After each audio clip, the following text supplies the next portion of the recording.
Sir आपकी आवाज नहीं आ रही। जी एक मिनट।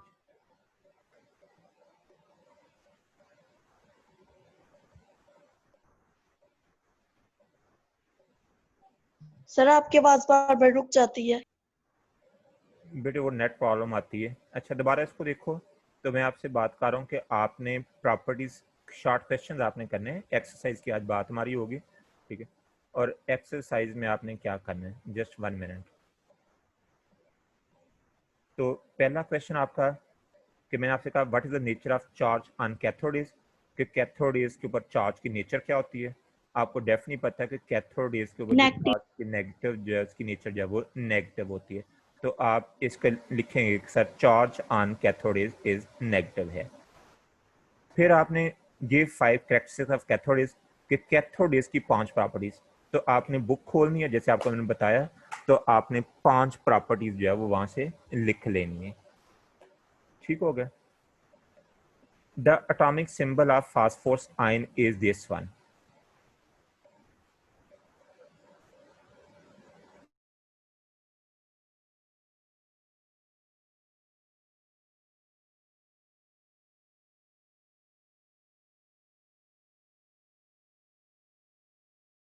सर आपकी आवाज फिर रुक गई है। अच्छा अब देखो, the atomic symbol of phosphorus ion is this one. देखो फास्फोरस आयन का सिंबल से दिया हुआ, ठीक है। देखो फास्फोरस जो है, ठीक है, उसने कहा कि फास्फोरस जो है वो इसका सिंबल दिया फास्फोरस आयन P-3, ठीक है। ये जो है फास्फोरस आयन का सिंबल से दिया कि ये P-3 है, ठीक है। ये इसने सही नहीं लिखा हुआ, मैं आपको सही लिखा P-3। कहता है how many proton electron and neutron are there in the ion, कि इसमें कितने इलेक्ट्रॉन है, कितने प्रोटॉन है, कितने न्यूट्रॉन है। देखो फास्फोरस को अगर हम लिखें ना, तो फास्फोरस को जनरली हम लिखते हैं, ठीक है, फास्फोरस 15, ठीक है, और 31, 1531। तो आपको पता है कि ये जो 15 एटॉमिक नंबर, तो 15 प्रोटॉन हो गए, और जितने प्रोटॉन उतने इलेक्ट्रॉन हो गए, 15 इलेक्ट्रॉन। देखो एक न्यूट्रल एटम की बात कर रहा हूँ मैं, देखो आराम से मेरी बात सुनो, कोई मसले वाली बात नहीं, ठीक है। इसमें 15 एटॉमिक नंबर है, तो 15 इसमें क्या हो गए, प्रोटॉन हो गए। जितने प्रोटॉन होते हैं उतने इलेक्ट्रॉन हो जाते हैं। सो 15 इसमें क्या हो गए, इलेक्ट्रॉन हो गए। फिर आप इसके देखें, तो जब आप 31 में से 15 माइनस करेंगे तो न्यूट्रॉन निकल आएंगे। तो 31 में से जब 15 आपने माइनस किया, तो आपके पास आ गए 16 न्यूट्रॉन, ठीक है, 16 न्यूट्रॉन। लेकिन वो हमें ये कह रहा है कि atomic symbol of phosphorus ion P-3 की बात करें, इसमें 3 इलेक्ट्रॉन ज्यादा उसके अंदर। तो प्रोटॉन भी उतने ही रहेंगे, न्यूट्रॉन भी रहेंगे, इलेक्ट्रॉन 3 इसमें ज्यादा होंगे। अब इसमें अगर मैं इलेक्ट्रॉन 3 ज्यादा करूंगा, तो डेफिनेटली क्या आ जाएगा, प्लस आपका 3 इलेक्ट्रॉन और आपका ऐड कर लेंगे। तो जैसे आप 3 इलेक्ट्रॉन ऐड कर लेंगे, तो टोटल आपके इलेक्ट्रॉन कितने हो जाएंगे, 18।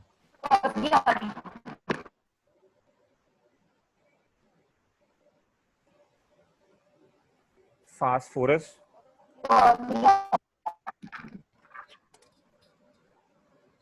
एमन यार माइक चेंज करो।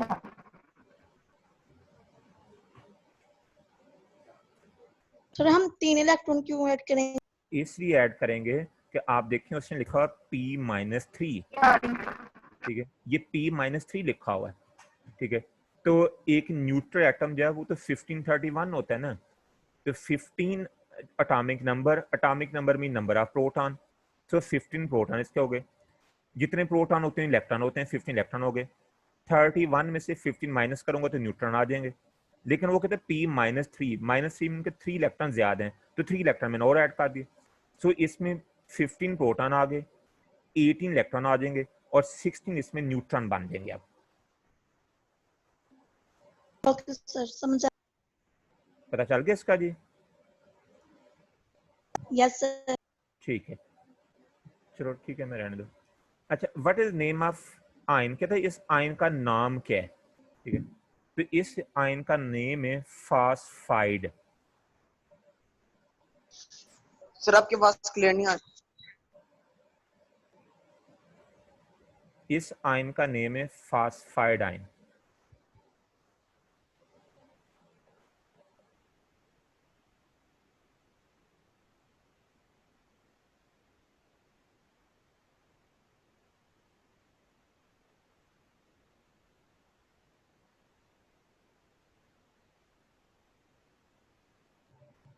इस ion, what is the name of the ion, इस आयन का नाम क्या है? इसका आयन का नेम है फास्फाइड आयन, कि ये फास्फाइड आयन है।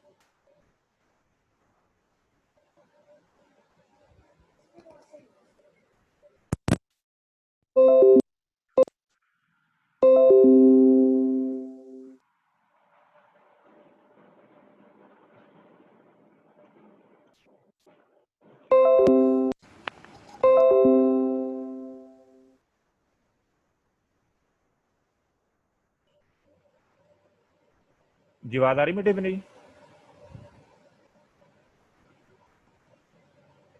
जी मेरी आवाज आ रही बेटे आपको? जी सर आवाज आ रही। अच्छा अब देखो, draw the electronic configuration of the ion, इसकी इलेक्ट्रॉनिक कन्फिगरेशन ड्रॉ करो। जब इलेक्ट्रॉनिक कन्फिगरेशन ड्रॉ करेंगे तो आपको पता है कि इसमें टोटल इलेक्ट्रॉन कितने, 18 अब हो गए। अब टोटल इलेक्ट्रॉन 18 है, तो इसकी जब कन्फिगरेशन आप ड्रॉ करेंगे तो पहले शेल में क्या आ जाएंगे, 2, ठीक है। फिर दूसरे शेल में कितने आ जाएंगे, 8। तीसरे शेल में कितने आ जाएंगे, जो बच जाएंगे, तो वो कितने बच गए आपके पास, 8 बच गए आपके पास, तो वो आ जाएंगे आपके पास 8। ये इसकी कन्फिगरेशन आ जाएगी। Draw the configuration of the ion, इस आयन की कन्फिगरेशन में 3 इलेक्ट्रॉन ज्यादा हो गए, तो आ जाएगा 288। Name the noble gas which sir has आपने कहा था कि मैंने 2-3 लेक्चर और देने हैं इलेक्ट्रॉनिक कॉन्फ़िगरेशन के, जी मैं वो आज ही इसके बेटे, बाद होंगे? जी मैं ये खत्म करके ना फिर आप मुझे याद लाजमी करना, मैं आपको इसको काफी समझाना है इलेक्ट्रॉनिक कन्फिगरेशन को। Name the noble gas which okay sir. Has the same electronic configuration as the phosphorus ion. कहते कौन सी नोबल गैस है जिसकी ये कन्फिगरेशन है जो ये आयन की बनी है? तो बेटे वो हमारी जो नोबल गैस है, अगर उसको हम देखेंगे तो वो आर्गन, वो नोबल गैस है हमारी आर्गन। क्योंकि आर्गन जो है उसका एटॉमिक नंबर जो है वो कितना होता है, 18 होता है, ठीक है। आर्गन जो है ये नोबल गैस है जिसका एटॉमिक नंबर क्या होता है, 18 होता है, और उसकी भी यही कन्फिगरेशन बन जाती है, ठीक है। तो ये आपका जो है वो तीसरा क्वेश्चन कंप्लीट हुआ आपका, ठीक है। कहते हैं the atomic symbol of a phosphorus ion is P-3, ये उसने गलत लिखा हुआ, P-3 ऐसे आपने लिखना है। How many proton electron the neutrons are in the ion, ion में कितने प्रोटॉन इलेक्ट्रॉन न्यूट्रॉन है? तो बेटे आयन की जब हम कन्फिगरेशन लिखेंगे तो इसमें 1531 नॉर्मल होता है ये, तो ये नंबर आपको था atomic number, number of proton, so 15 proton 15 electron, और इस नंबर में से ये नंबर माइनस कर लूंगा तो न्यूट्रॉन निकल आएंगे। लेकिन वो P-3 की बात कर रहा है, तो 3 इलेक्ट्रॉन और ऐड हो जाएंगे तो 18 इलेक्ट्रॉन आ जाएंगे। कहता what is the name of the ion, इसका नेम है फास्फाइड, ठीक है, फास्फाइड इसको बोले। Draw the electronic configuration of the ion, अब इसमें 288 हो जाएगा। Name the noble gas which has the same electronic configuration as the phosphorus ion, तो ये आपकी कौन सी नोबल गैस है, वो आपकी आर्गन बन जाती है। अब आगे चलो जी।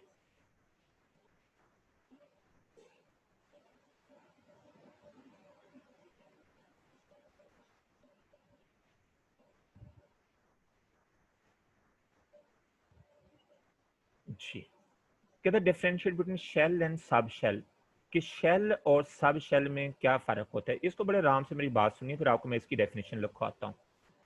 देखो अगर मैं शेल की बात करता हूँ ना, तो this is very simple. Shell का मतलब ये होता है कि एटम जो है उसका सेंटर पार्ट न्यूक्लियस होता है, और न्यूक्लियस के बाहर जो सर्कल लगा होता है जहाँ इलेक्ट्रॉन रिवॉल्व करते हैं, दैट इज कॉल्ड शेल, ठीक है ना। अब शेल की डेफिनेशन आपने पहले लिखनी है, ठीक है। इन शेल की डेफिनेशन, shells circular path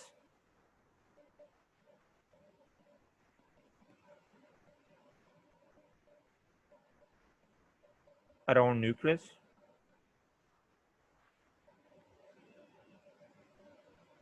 उल्टा मुझे बोल रहे हो?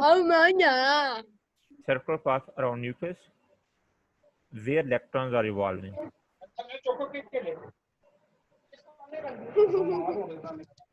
Que le लो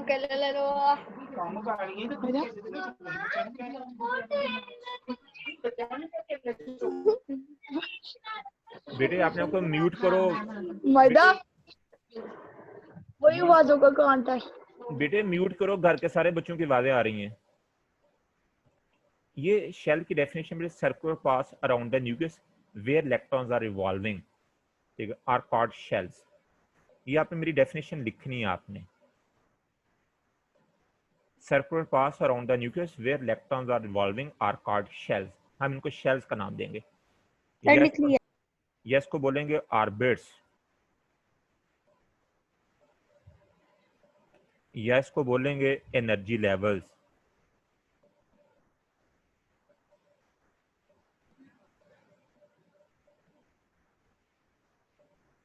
अब जो आपका सब शेल है ना, उसकी डेफिनेशन में आपको बड़ी साइंटिफिक लिखानी है और आपने बड़े आराम से मेरी बात सुननी है। जो आपका सब शेल है उसको हम देखें तो सब शेल क्या है? सब शेल जो है वो डिफरेंट चीज है। सब शेल बेटे ये होती है कि आपका एक खास एरिया होता है न्यूक्लियस के बाहर,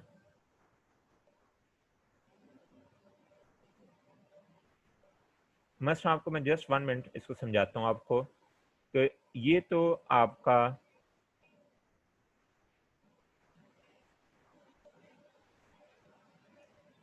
ये आपका शेल बन गया था जी, दिस इज कॉल्ड शेल, कि ये आपका शेल है। अब सब शेल क्या है?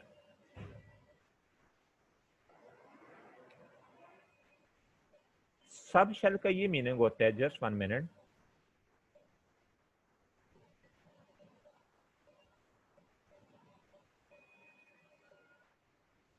सब शेल का बेटे ये मीनिंग होता है कि न्यूक्लियस के बाहर एक खास स्पेस, जैसे मैं ये कहता हूँ कि यार ये मेरा ये जो सर्कल बना है, जिसको मैं सर्कल बनाना चाहता, लेकिन सर्कल उसको बनाना नहीं चाह रहा था, वैसे ये एक एरिया है, यहाँ इलेक्ट्रॉन जो है वो रिवॉल्व करता है और ज्यादातर इलेक्ट्रॉन यहाँ रिवॉल्व करते रहता है इस लाइन के ऊपर। लेकिन कभी कभार ऐसा होता है कि ये इलेक्ट्रॉन रिवॉल्व करते करते कभी यहाँ से दूर निकल जाता है, ठीक है। यानी इलेक्ट्रॉन जब रिवॉल्व करता है तो इलेक्ट्रॉन रिवॉल्व करते करते कभी ऐसा होता है कि इलेक्ट्रॉन यहाँ से थोड़ा सा इधर को निकल गया, ठीक है। कभी वो रिवॉल्व करते करते थोड़ा सा अंदर को भी आ जाता है, ठीक है। लेकिन ज्यादातर इलेक्ट्रॉन जो है वो इस लाइन के ऊपर रहता है, लेकिन इस लाइन से थोड़ा बहुत हट सकता है, लेकिन 95% जो है वो इस लाइन के ऊपर रहता है। यानी जो लाइन मैंने शो की है 95% इस लाइन के ऊपर रहता है वो।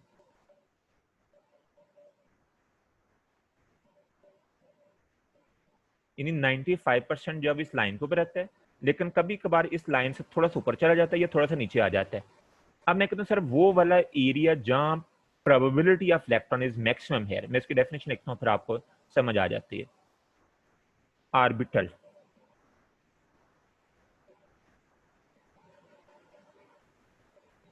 ये डेफिनेशन मेरी नोट करनी, किसी बुक से आपको ये नहीं मिलनी।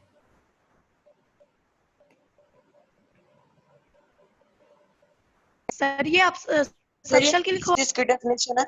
मैं ऑर्बिटल की डेफिनेशन होगा, स्पेस अराउंड द न्यूक्लियस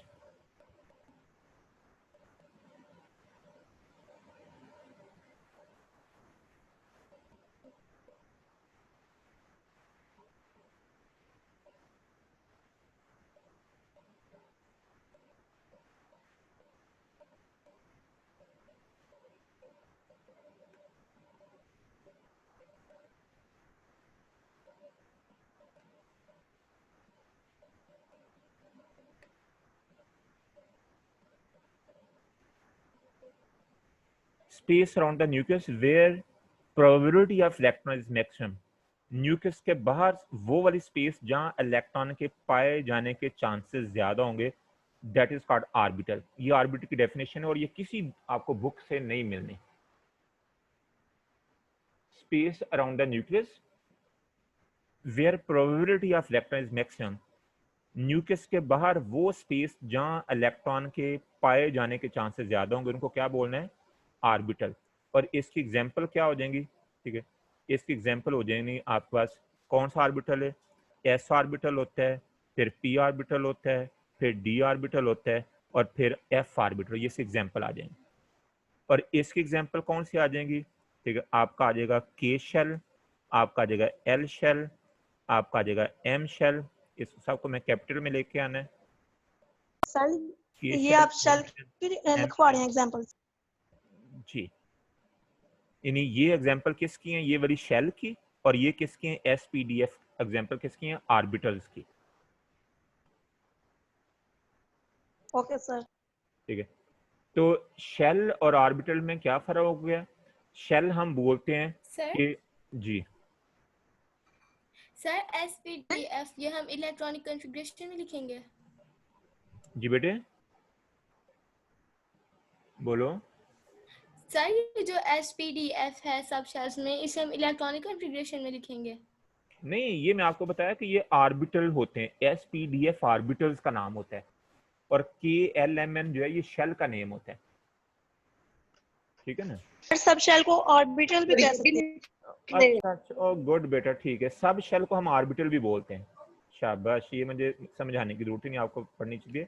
सब शेल को हम ऑर्बिटल का नाम भी देते हैं। ठीक है, यानी इसको बोलेंगे सब शेल या इसको बोलेंगे ऑर्बिटल्स।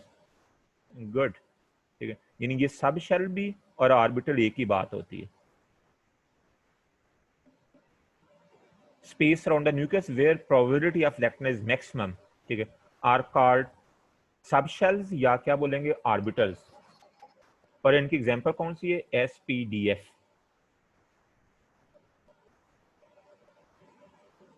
Okay sir. ठीक है, अब क्वेश्चन नंबर 6 पे आ जाओ। Write down the electronic configuration of aluminium +3। अब मैंने देखना कि एल्यूमिनियम सिंपल में क्या होता है भाई, पहले वो तो देखें ना। ठीक है, एल्यूमिनियम जो है इसका एटॉमिक नंबर होता है एल्यूमिनियम का, ठीक है, एल्यूमिनियम होता है 13। सर आपने क्वेश्चन नंबर 5 नहीं करवाया। अच्छा ठीक हो गया, पहले मैं क्वेश्चन नंबर 5 इसको मैं रीज कर लूँ जरा, और question number 6 5 an element has atomic number 17, how many electrons are present in KLMN shell. ये तो आसान सा होगा ना कि 17 एटॉमिक नंबर, तो उसकी कॉन्फ़िगरेशन क्या होगी? तो मुझे बताओ इसके K शेल में कितने इलेक्ट्रॉन होंगे? पहले शेल में कितने इलेक्ट्रॉन होते हैं? सर 2 2। सर 2 दूसरे में कितने होते हैं? 4 दूसरे में कितने होते सर हैं? 8 8। कितने बाकी बच सर गए हैं? 8 कितने बाकी बच गए हैं? 7 7। तो ये कन्फिग्रेशन आ जाए। ठीक हो गया, 2 8 7। Okay sir. आप कहते हैं right on the electronic configuration of aluminium +3। Aluminium +3, तो बेटे एल्यूमिनियम जो है, ठीक है, उसको अगर हम देखें तो एल्यूमिनियम जो है उसका एटॉमिक नंबर होता है 13। एल्यूमिनियम का एटॉमिक नंबर 13। ठीक है, तो नॉर्मली कन्फिग्रेशन इसकी लिखेंगे तो पहले शेल में कितने आते हैं? 2 आ जाएंगे, फिर कितने आ जाएंगे? 8 आ जाएंगे, ठीक है, फिर कितने आ जाएंगे? 7 आ जाएंगे, सॉरी 3 आ जाएंगे। लेकिन एल्यूमिनियम +3 का मतलब क्या आ गया कि 3 इलेक्ट्रॉन इसमें से निकले हुए हैं। +3 का मतलब कि 3 इलेक्ट्रॉन का लॉस हुआ है। तो जब 3 इलेक्ट्रॉन का लॉस हुआ तो फिर हम ये 3 इलेक्ट्रॉन क्या कर देंगे? काट देंगे हम। तो अब इसकी कन्फिग्रेशन क्या बन जाएगी? 2 8 बन जाएगी। क्या हो जाएगी? 2 8।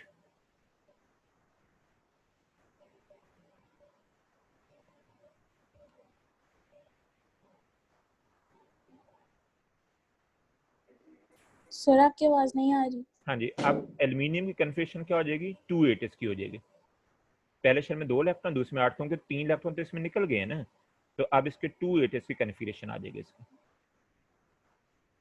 ठीक होगा, चलो आज इतनी काफ़ी है। 6 क्वेश्चन मैंने करवा दिए, कल से मैं 7 क्वेश्चन कराना शुरू कर दूंगा। ठीक है, बहुत शुक्रिया। इसको साथ साथ बेटे लिखते जाओ नीट करके, तो फिर मुझे आपने सेंड करने ये। ठीक है, ओके सर।